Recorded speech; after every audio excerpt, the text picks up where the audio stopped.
At a time when I endured, I would say, the most extreme amount of suffering, I didn't quite know where to look for the answers. I mean, what I thought the answers should have been, they weren't there.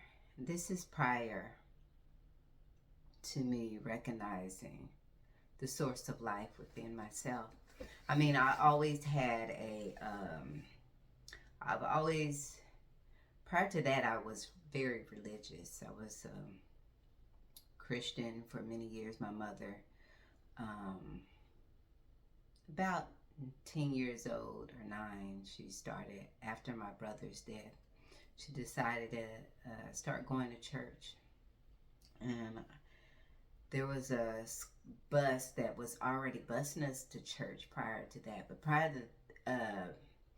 But before that, my mom never went quite with us. And so since he died, she started taking us to church. And so that's where, I grew up as a Christian. Anyway, fast forward to later on.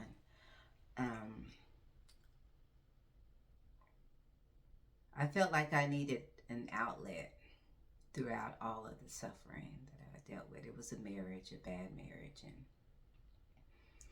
a lot of times I was blaming myself and trying to figure out what I could do.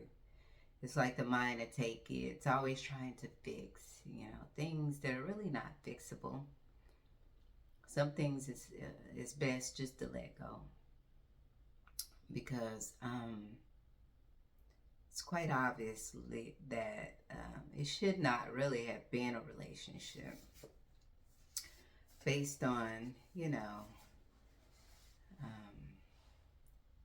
each one really not wanting to participate in the marriage anymore. And of course, my belief stemmed from the Christian belief, was that, you fought for your marriage and you worked through everything regardless. Even I felt like, even if it was they were unfaithful, we were being pushed to keep your marriage, because after that you can't get married anymore. In the church that I went to,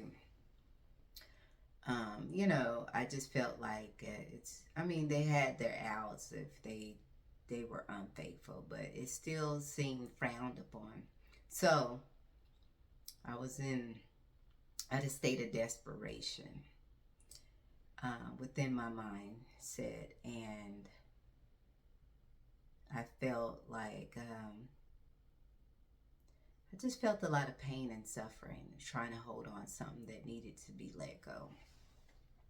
And I did not know that. That's when I came up with, I just started doing poetry. I always tend to write out my emotions on paper and to turn within. Something intuitively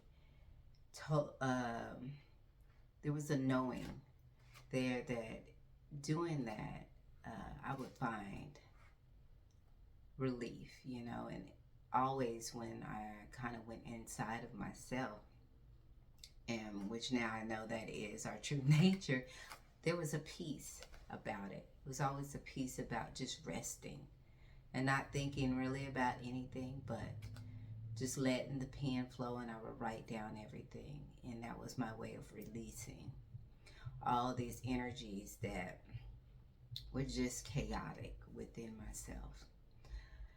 And so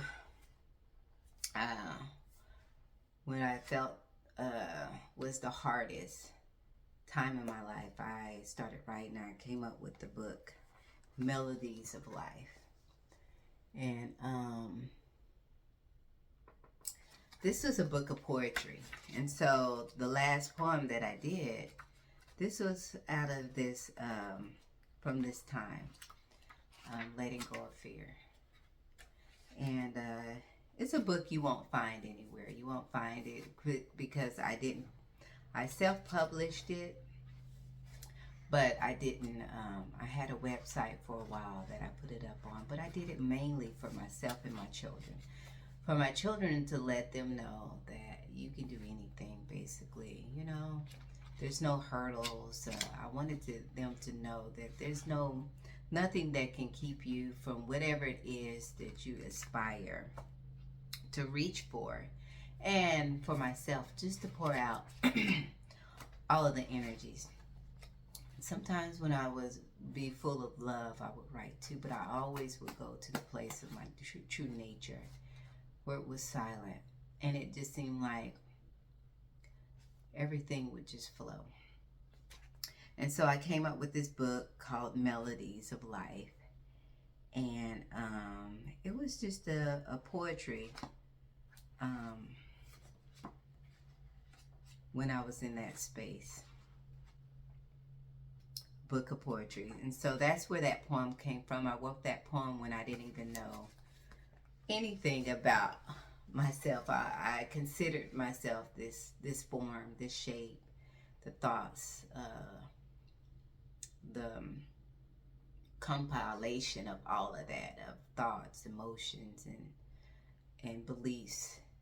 I identified with my form, and at that time I didn't know, and looking back now, I know that I was starting, it was, part of my awakening.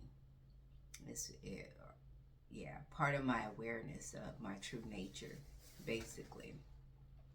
And so sometimes suffering, you will go through these moments, and I think those moments was just as beautiful as any, because through that suffering, I was able to peek inside the source of life and just experience myself. I didn't realize that's what I was doing. A lot of times, when suffering gets too great, we kind of let go, and when we're tired of fighting, tired of arguing, tired of the suffering and the pain, tired of the chaos of the mind or the situation, a lot of times we do just let go. And then it allows the true nature to just shine more beautifully. A lot of times when people commit like acts of suicide where they, put an end to their physical form, it's because they hadn't allowed themselves to just let go. I can remember having times where I had such days what I would consider to be bad days. I'd be like, oh, this was such an awful day. But somehow I knew that once I went to bed and woke up in the morning that, it kind of almost gave it a reboot, because it was a way that I could just let go of the day. I would let go of thinking about it, let go of the suffering behind it, and just move on. And I would consider myself, I'm just going to move on. And that was a true letting go. And so this is just what came up. I wanted to talk about that because sometimes I have a poem in my heart that just keeps going and going. And all of it's not correct. The last one was definitely about the emotions that the mind will take you through,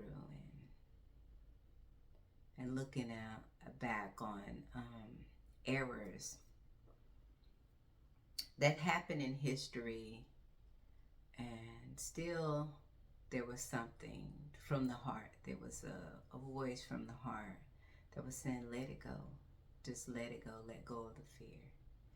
And just let that past go too. Let's just give attention to the now. And so part of that, now a lot of these poems still have an inspiration by the heart, because some people are still in those state of minds, not really state of consciousness. I know sometimes I'll say state of consciousness, which consciousness really doesn't have any states, but the state of awareness of ourselves, our state of mind as we're unveiling our true nature. And slowly as we're unveiling, sometimes it can take you through emotional roller coasters, because we're searching and we're asking questions. And to go inward, we have to look at it. We have to look at it. We have to be okay with what we find and not be fearful of whatever comes up. Whatever comes up bubbles to the surface, because when there is suffering, there's going to be a bubbling. It's got to come up to the surface. It will be exposed, but to look at it will dissipate it, because love covers all. But when we resist that process of being able to look at it and to see what it really is, we keep ourselves in boxes, and the veils stay thick. And it doesn't allow our pure nature to shine through. When there's resistance and an unwillingness to let it go, it keeps us attached to the suffering, attached to the beliefs, attached to the pain, or the chaos of the situation. So it's okay to look within. It's not going to reach out and bite you, although there will be sensations that will come up. But as long as we don't identify with the story or put a story to those sensations of fear or embarrassment or whatever it is that causes the suffering, causes the bubbling up, just face it. Just look at it and allow it to basically consume you and be released by the love. Allow whatever is going to bubble up, because it has a bubbling is coming. If you haven't already had that experience. When we look inside, everything has to come out. All has to be released. There's no way you can hold on to all this stuff and experience your true nature with clarity. So in order to see that recognition, this process has to happen, and be okay with that. Be okay with what's there, because whatever is there is not a definition of what you are. It's not who you are. And an experience will never be who you are. A belief, you tell me, is that who you are? Is the form, the shapes, the forms, it's the concepts, it's the conditioning who you are. In truth, none of that defines our true nature, which is that source of life, that breath of life that was, the Bible talks about being blown through our nostrils. That pure awareness, that conscious love, where love is abounding and peace is everlasting, where there is no bounds, where there is no shapes, no forms, where it is limitless. That is that source of life. That one being from which everything emanates and has its being. That is that of pure awareness. And so, once you realize that, it's easy to let go of all the other stuff. But I guess that's what just came up. Do not be fearful of the bubbling. Allow that to happen. This is part of my bubbling. Melodies of life. This was part of my bubbling. It was part of the process of me getting to where I am now. I mean, it was destined to happen in this lifetime. It was destined.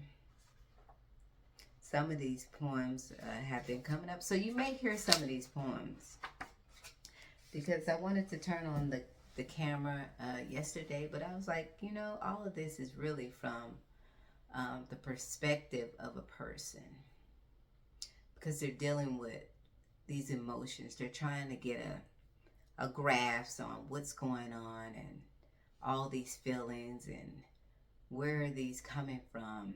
That letting go of fear, it was just like, that was, I think, one of my first poems that I wrote. And I was trying to figure out, well, where is all this fear coming from? I couldn't understand it, you know, because I would walk and even though, you know, there was nothing going on, there was something resting within my mindset and my perception. I just felt fear. And I needed to get to the root of that, you know, and see where was it coming from. And that question really led to other questions. And till I got to the question of who am I? And that came years later, to almost after a nervous breakdown. And well, I guess it wasn't too long after that. It's a few years later. But it was a beautiful, beautiful journey. Once I realized I was on this journeyless journey, it started to look even more beautiful. Because it meant I didn't have to hold on to all of distrust. I didn't have to hold on to the pains. I didn't have to hold on to the traumas. I no longer had to identify with my experiences. Life, I realized, was me.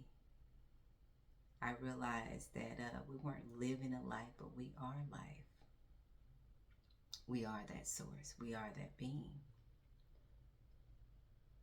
And so it just made everything shine a lot more beautifully. And there's gratitude here. Amongst the love and the peace. That it doesn't matter what's going on, you know, so to speak, in the environment. It's just everlasting. Even in the midst of what would be considered trials, there's a peace, you know, because there's a knowing that, you know, this is all elusive. It's just the activity of God, and not to take it too seriously. That it's all an illusion. Not that it's not real, but it's not as it appears to be. And I can just rest in the knowing of truth and of love and of that peace.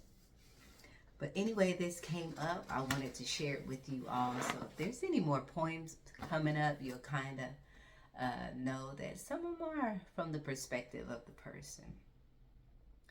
But it was still an important part of my awakening to my true nature.